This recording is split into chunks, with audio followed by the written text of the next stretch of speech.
Anil ji, good morning. Deepanshu, good morning. देखिए, मेरे ख्याल से जो इन्वेस्टमेंट चॉइस मेरी है वो फेडरल बैंक रहेगी। मुझे लगता है कि अभी भी इस बैंक में रिस्क रिवॉर्ड काफी अच्छा है। ऑलमोस्ट 180 से 194 तो ये स्टॉक चल चुका है, लेकिन अगर इस कंपनी की बैंक की बिजनेस अपडेट को देखें तो मुझे लग रहा है कि जुलाई 24 को इनकी बोर्ड मीटिंग है।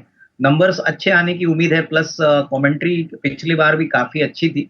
मुझे लग रहा है कि अगर 6 से 12 महीने का टाइम फ्रेम कोई इन्वेस्टर लेता है, तो यहाँ से भी मुझे लगता है कि करीबन 250 255 का एक फेयर वैल्यू बन सकता है। तो मेरी तरफ से ये एक इन्वेस्टमेंट चॉइस रहेगी अगले 6 से 12 महीने के लिए। और मुझे लग रहा है कि ये बैंक डेफिनेटली आने वाले साल में अच्छा आउट परफॉर्मेंस दिखाने का पोटेंशियल रखता है। तो देखिए, मुझे लगता है कि अभी बजट आने वाला है, तो एक्सपेक्टेशन है कि इंफ्रास्ट्रक्चर के ऊपर गवर्नमेंट फोकस रहेगी। और सीमेंट एक ऐसा सेक्टर है जो इंफ्रास्ट्रक्चर से काफी क्लोजली कनेक्टेड है। मुझे लग रहा है कि डिस्पाइट द फैक्ट कि मानसून चल रहा है और ये नॉर्मल पीरियड थोड़ा सा स्लैक सीजन माना जाता है, लेकिन सेकंड हाफ से जब मानसून खत्म हो जाएगा और कंस्ट्रक्शन एक्टिविटीज पिकअप हो जाएगी, तो बड़ी कंपनी जैसे अंबुजा सीमेंट है, अल्ट्राटेक है, रामको सीमेंट्स है, छोटे कंपनीज में हेडलबर्ग सीमेंट है। मुझे लग रहा है कि देखिए, मार्केट ये अनुमान लगा के चल रहा है कि ये quarter, that is June quarter में नंबर्स अच्छे आएंगे और उसके बाद जुलाई टू सितंबर के भी नंबर्स अच्छे आने की उम्मीद है। थोड़ा बहुत प्राइसिंग में भी इन कंपनीज को बेनिफिट मिला है। तो मेरे ख्याल से अगर कोई बेनिफिट बजट में आता है, स्पेसिफिकली अगर सीमेंट पे एक्साइज ड्यूटी का थोड़ा बहुत ऑल्टरेशन होता है या टिपिकली इनपुट्स पे थोड़ी बेनिफिट मिलती है, तो इसमें कोई डाउट नहीं कि मार्केट इसको पॉजिटिवली लेगा। और यही कारण है कि थोड़ी बहुत एक्यूमुलेशन यहाँ पे हो रही है, कंसोलिडेशन भी हो रहा है। हमने सुना है कि इंडिया सीमेंट्स अभी अल्ट्राटेक ने 10% स्टेक लिया है।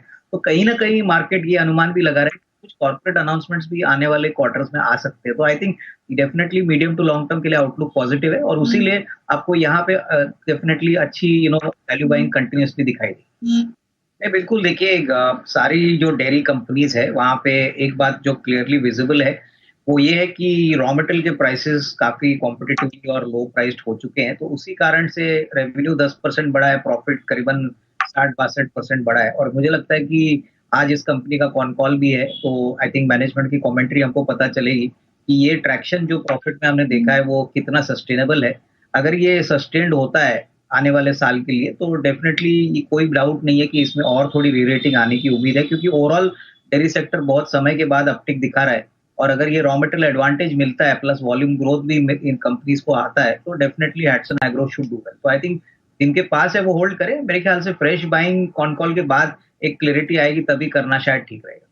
रहा है कि देखिए, जो सबसे बड़ा ट्रिगर जियो का है वो ये है कि मार्केट ये अनुमान लगा रही है कि शायद अगले साल तक जियो फाइनेंशियल सर्विसेज का प्रॉपरली और थोड़ा वैल्यू क्रिएशन होने की उम्मीद है।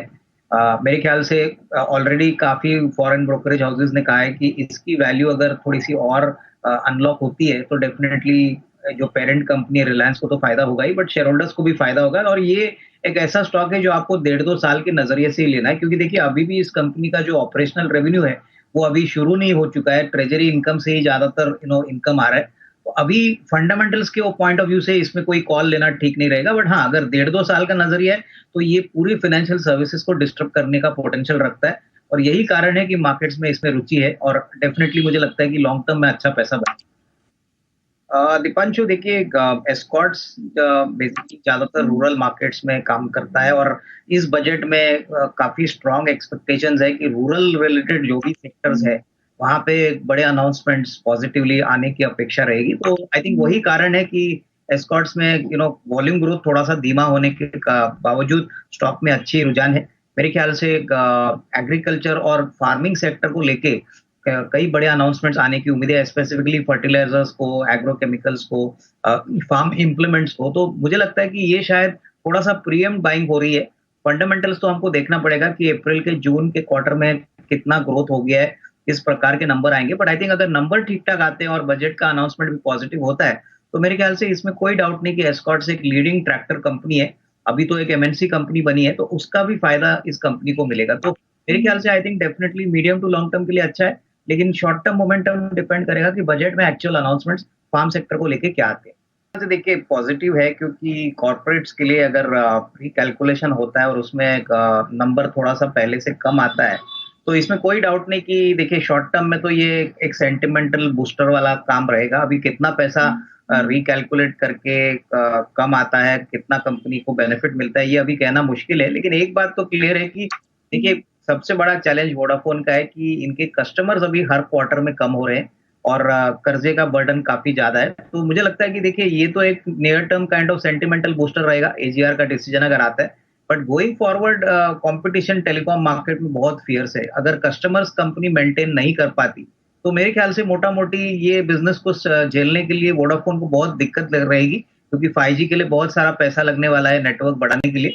तो मेरे ख्याल से जिनके पास है वो होल्ड करे।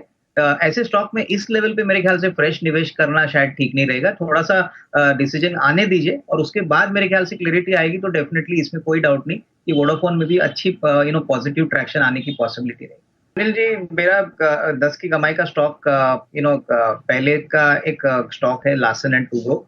ऐसे बाजार में मैं लार्ज कैप की ही बेट करना चाहूंगा और जहां पे कॉम्बिनेशन है कैपिटल गुड्स का, डिफेंस का, इंफ्रास्ट्रक्चर का। हालांकि स्टॉक आज थोड़ा नरम खुल रहा है, बट मेरे ख्याल से क्वार्टर वन के नंबर्स अनुमान है कि अच्छे आएंगे। प्लस होपफुली बजट में भी डिफेंस और कैपिटल गुड्स के ऊपर बड़े पॉजिटिव अनाउंसमेंट्स आने की अपेक्षा है।